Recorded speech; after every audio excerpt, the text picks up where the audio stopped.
Hello everyone, welcome back to my channel. Friends, आओ मिलकर शुरू करते हैं आज की vocabulary with the quote of the day.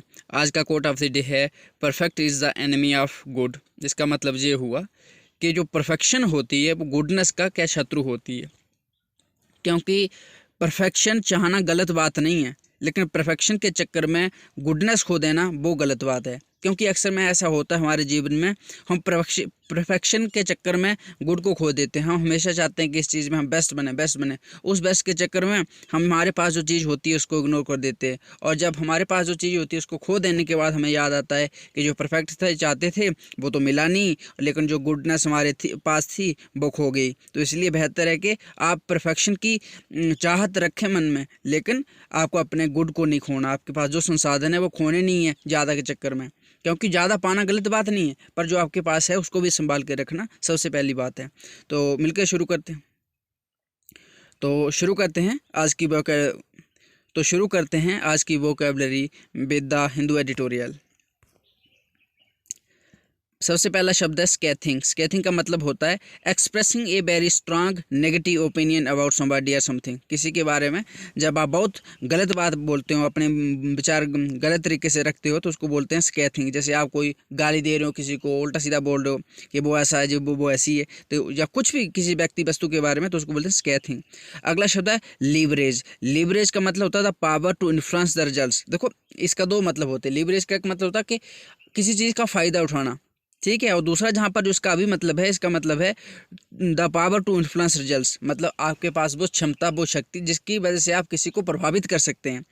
अगला शब्द है रिवल्शन। रिवल्शन का मतलब होता है घृणा, किसी से घृणा करना, हेट करना। अगला शब्द है परपेट्रेटर्स। इसका मतलब होता है अपराधियों, यानी परपेट्रेटर होता है अपराधी, जो लोग अपराध करते हैं उनको बोलते हैं परपेट्रेट। अगला शब्द है एक्विटल। इसका मतलब होता है दोष मुक्ति, the decision of a court that somebody is not guilty. देखो, जैसे जब किसी इंसान को बरी कर देना, जैसे मान लो कि आपने आरोप लगाया है किसी इंसान पे, ये चोर है, इसने ये गलत काम किया है, लेकिन जब कोर्ट में बारी आई, पेश किया गया, तो कोर्ट ने बोला ऐसा कुछ भी नहीं है ये, तो उसको जब कोर्ट बरी कर देता है उसको बोलते हैं एक्विटल या एक्विट। अगला शब्द है परसेप्शन। परसेप्शन का मतलब होता है कि धारणा, विचारधारा। आप किसी के बारे में क्या सोचते हैं, कैसा सोचते हैं, जो भी आपकी किसी के प्रति धारणा होगी उसको बोलते हैं परसेप्शन। अगला शब्द है कल्प्रिट, जहाँ कल्प्रिट्स। कल्प्रिट का मतलब होता है अपराधी, दोषी, जो गलती करता हो इंसान। अगला शब्द है शॉर्टली। शॉर्टली का मतलब होता है in a way that involves treating someone without respect, thought और केयर। देखो, शॉर्टली का मतलब होता है किसी के साथ अपमानजनक व्यवहार करना। जैसे मान लो आपके साथ कोई इंसान, बड़े इंसान है उम्र में, तो आपने उनको आदर प्रणाम वगैरह कुछ ना किया, तो उससे क्या हो गया, सामने वाला का अपमान हो गया। आपने को उल्टा सीधी बात बोल दी तो उनका क्या हो गया, अपमान हो गया। तो इस तरह के व्यवहार को क्या बोलते हैं, शॉर्टली। अगला शब्द है प्रोमिस्क्यूस। इसका मतलब होता है having sexual relation with many peoples. देखो, प्रोमिस्क्यूस का मतलब होता है वेश्यावृत्ति। वेश्यावृत्ति का मतलब होता है जब मान लो एक लड़का है, एक लड़की, या एक हस्बैंड है, एक वाइफ है, उन दोनों के प्रति, एक दूसरे के प्रति रिलेशन है, जैसे उनका आपस में रिलेशन है, वो कोई गलत बात नहीं, क्योंकि दोनों हस्बैंड वाइफ हैं। लेकिन जब एक इंसान एक स्त्री को छोड़कर कई स्त्रियों के साथ संबंध रखता है, या एक स्त्री के एक मर्द से छोड़कर कई मर्दों के साथ संबंध रखती है, उसको बोलते हैं वेश्यावृत्ति। वो होती है प्रोमिस्क्यूस। जो जैसे वेस्टर्न में जाता रहता है, अभी इंडिया में शुरू हो रहा है, तो उसको क्या बोलते हैं, प्रोमिस्क्यूस। अगला शब्द है पर्टिनेंट। पर्टिनेंट का मतलब होता है closely connected with the subject being discuss. देखो, पर्टिनेंट का मतलब होता है बहुत जरूरी। जैसे मान लो आप कोई बात बोल रहे हो, जैसे किसी, आप मान लो टीचर हो और बच्चों को कोई टॉपिक समझा रहे हो, तो उसको टॉपिक को समझाते समझाते क्या करोगे, उस टॉपिक्स के रिलेटेड जो वो संबंधित बात होगी, जरूरी होगी, एग्जाम्पल होगी, या बच्चों को दोगे, तो उसको क्या बोलते हैं, pertinent, closely connected with the topic, with the subject being discuss. अगला शब्द है टॉर्सो। टॉर्सो का मतलब होता है धड़, the main part of the human body without head, arms and or legs. देखो, टॉर्सो का मतलब होता है, जैसे मान लो आप मिट्टी का कोई बनाते हो ना टॉर्सो, जैसे आपने देखा होगा कालीबंगन में, अगर हड़प्पा संस्कृति के बारे में पढ़ा होगा, तो वहाँ पर आप बहुत सारे टॉर्सो मिले थे, तो एंशियंट टाइम के।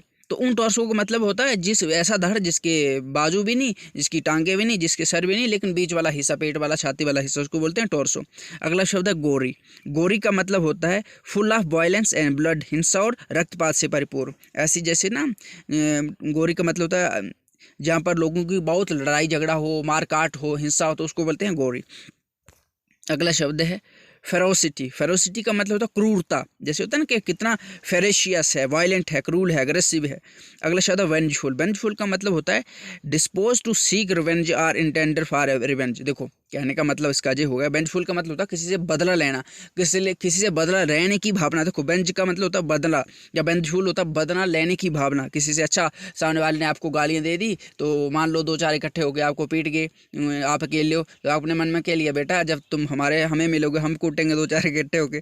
तो मतलब इसको क्या बोलते हैं, वेंजफुल। अगला शब्द है ह्यूमनिटेरियन, ह्यूमनिटेरियन का मतलब होता है मानवतावादी। यानी कि मान लो देखो ह्यूमनिटेरियन एड देती है, जैसे भारत जैसे अभी क्या है ना पैलेस्टाइन और इजराइल की गाजा वगैरह में तो लड़ाई चल रही है, तो भारत की गवर्नमेंट ने ऐसे स्टैंड तो इजराइल के साथ है कि हम खड़े हैं, पर दूसरा क्या किया, पैलेस्टाइन के लोगों को क्या बोला कि हम तुम्हें ह्यूमनिटेरियन एड देंगे। इसका मतलब ये हो गया कि हम जो मानवता ह्यूमनिटी के तौर पर जो हमें बनता है, जो आपकी हेल्प बनती है, हम डेफिनेटली उसको करेंगे। जैसे आपको जो ना आप किसी की सहायता कर देते हो, जैसे कोई इंसान आपसे मान लो कोई प्यासा है उसको पानी दे देते हो, किसी के पास कपड़े नहीं उसको कपड़े दे देते हो, कोई बच्चा पढ़ना चाहता है उसको आप बुक्स वगैरह दे देते हो, किसी के पास मेडिसिन के लिए पैसे नहीं है मेडिसिन ला के देते हो। आपको कोई जबरदस्ती कर नहीं रहा है, क्या नहीं रहा है, कोई रूल रेगुलेशन आपसे करवा नहीं रहा, आप क्यों कर रहे हो, क्योंकि आपका हार्ट ऐसा है, आप क्योंकि एज ए मानवता ह्यूमनिटी के तौर पर बोल रहे हो यार किसी की हेल्प करनी चाहिए, तो उसको बोलते हैं ह्यूमनिटेरियन। अगला शब्द है इनडिस्क्रिमिनेट, इसका मतलब होता है अंधाधुंध, विवेकहीन, बिना सोचे समझे कोई काम करना, उसको क्या बोलते हैं, इनडिस्क्रिमिनेट। अगला शब्द है अट्रिशन, अट्रिशन का मतलब होता है a reduction in number usually as a result of resignation, retirement और डेथ। अट्रिशन का मतलब होता है किसी व्यक्ति में घटाव होना। जैसे मान लो आपके पास 2 किलो आटा है घर में, आपने क्या किया, उस और तो लाया नहीं, उसको खाते ही खाते वो क्या हो गया, खत्म हो गया।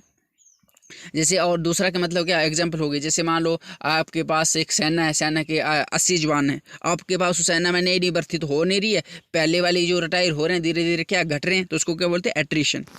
अगला शब्द है प्रोमिनेंस, प्रोमिनेंस का मतलब होता है state of being easily seen or well known. देखो कोई चीज़ बहुत प्रधानता में होती है, जब प्रमुखता होती है, बहुत ज़्यादा संख्या में होती है, जिसका प्रभाव होता है या प्रभावशाली होती है, उसको बोलते हैं प्रोमिनेंस। अगला शब्द है एनरेज्ड, ये थर्ड फॉर्म ऑफ वर्ब है, इसका फर्स्ट फॉर्म ऑफ वर्ब है एनरेज, जिसका मतलब होता है to make somebody very angry, किसी को बहुत गुस्से करना, नाराज करना।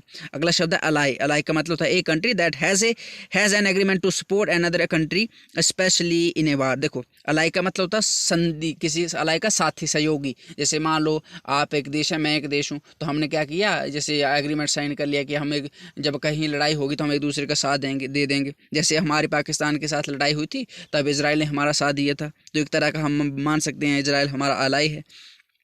अगला शब्द है इम्पुनिटी, इसका मतलब होता है freedom from punishment for something that has been done that is wrong और इलीगल। देखो दंड से मुक्ति, इम्पुनिटी को होता है किसी को दंड से मुक्ति देना। जैसे सुनो मेरी बात, सबसे पहले क्या होगा, जैसे मान लो आप बहुत बड़ी पोजीशन में काम करते हो, जैसे आप मान लो कोई IPS IAS हैं, और आपको कोई संबंधी बेटे भाई चाचू ने कोई गलती काम कर ली, तो आपने उसको बचा दिया, क्या जब आपने दंड से बता दिया उसको क्या बोलते हैं इम्पुनिटी, यानी आपने उसको इम्पुनिटी दे दी।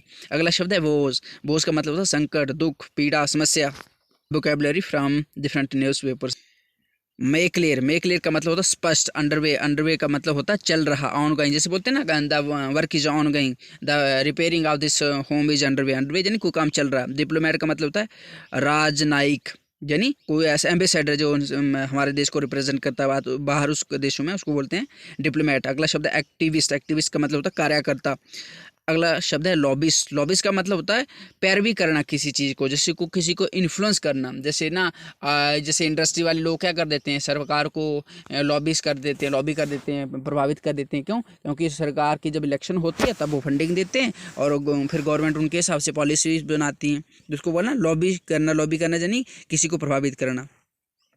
अगला शब्द है कन्वर्ज, कन्वर्ज का मतलब होता है किसी को मिलाना, जुटाना, कॉन्ग्रेट करना, कम टुगेदर हो जाना। अगला शब्द है इंच, इंच का मतलब होता है, ऐसे तो इंच का मतलब इंच ही होता है, ये मतलब लेंथ में का जुट होता है, लेकिन जहाँ पे क्या हो रहा है कि इंच का मतलब होता है to move forward very slow, धीरे धीरे जब आगे बढ़ना को क्या बोलते हैं, इंच बोलते हैं। अगला शब्द है रिहॉल, रिहॉल का मतलब होता है किसी चीज़ को रिपेयर करना, सुधार करना। जैसे मान लो आप कोई चीज़ गलत हो गई, काम करते करते आपका पूरा सब कुछ गलत हो, उल्टा सीधा हो गया, तो आपने शुरू से काम दोबारा से मरम्मत की, दोबारा से उसको सुधार किया, तो उसको बोलते हैं रिहॉल। अगला शब्द है चांस। चांस का होता है पॉसिबिलिटी, लाइक्लीहुड, प्रोस्पेक्ट, किसी की संभावना। अगला शब्द है कैटास्ट्रोफ। कैटास्ट्रोफ का मतलब है विनाशकारी, प्रलयकारी। अगला शब्द है हार्ड बार्गेन। हार्ड बार्गेन का मतलब होता है एक कठिन सौदेबाजी। A tough negotiation that ultimately concludes in one's favour. ऐसी टफ यानी कठिन शब्द सौदेबाजी जहाँ पर चीज़ें बहुत स्टेक पे हो, दावे पर लगी हो। अगला शब्द है पे। अगला शब्द है pay, give but is due or deserved to. देखो पे का मतलब होता है किसी को कोई चीज़ देना जो लोग, जिसका कोई हकदार हो। अगला शब्द है ग्लोबल वार्मिंग। ग्लोबल वार्मिंग का मतलब होता है जो पूरे संसार में जो टेम्परेचर बढ़ रहा है उसको बोलते हैं ग्लोबल वार्मिंग।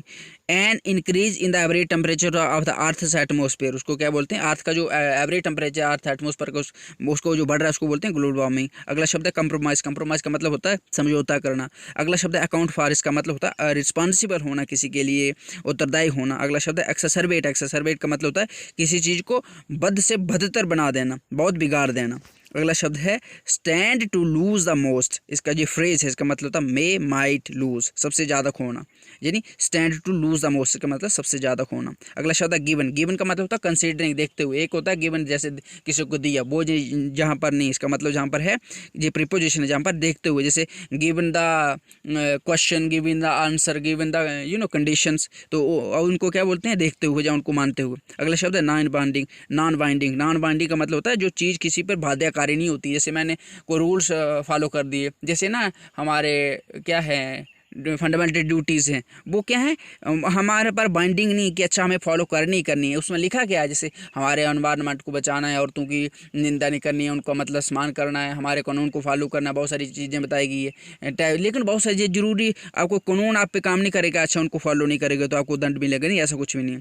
तो अगला शब्द सिग्नेटरी। सिग्नेटरी का मतलब होता है किसी ग्रुप का पार्टी होना। जैसे मान लो बहुत सारे इंटरनेशनल ऑर्गेनाइजेशन है, तो इंडिया बहुत सारों का क्या है सिग्नेटरी है, बहुत सारों का सिग्नेटरी नहीं है। तो सिग्नेटरी का जहाँ पर मतलब होगा जिनका सिग्नेटरी है उनको उसने इंडिया ने ज्वाइन किया, जिनका सिग्नेटरी नहीं है उनको उसने ज्वाइन नहीं किया। आज का इडियम ऑफ द डे है ए ग्रीन हॉर्न। इसका मतलब हुआ एन इनएक्सपीरियंसड और ने पर्सन। देखो ऐसा इंसान जिसको कोई भी एक्सपीरियंस नहीं है किसी फील्ड में, नया नया, उसको क्या बोलते हैं, नेव। नेव का मतलब इसका फ्रेज इडियम हुआ ए ग्रीन हॉर्न, जिसको कुछ भी आता जाता ना हो, अभी किसी फील्ड में नया नया ज्वाइन हुआ है। For example he is not the most sophisticated business man you will ever meet but he is no green horn.